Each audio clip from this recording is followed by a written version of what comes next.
Good morning, children. Welcome to Read and Learn. Today we're going to read story number 6.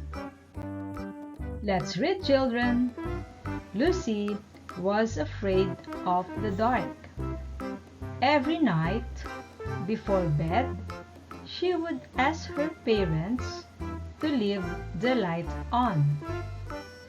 One night, her parents gave her a new teddy bear to cuddle with, hoping that it would help her feel more secure and safe.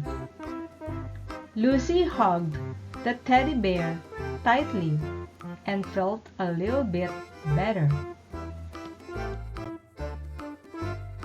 The next night, Lucy decided to try sleeping without the whole light on.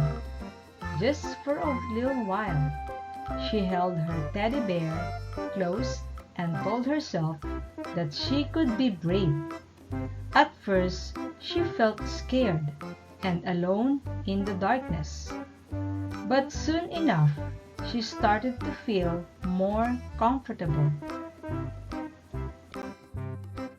Eventually, Lucy became less and less afraid of the dark.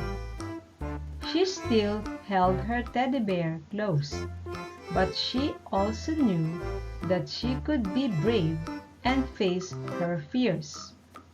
It was nice to have a bedtime friend to help her feel safe and secure.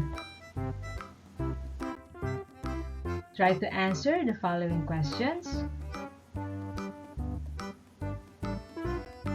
Good job, children!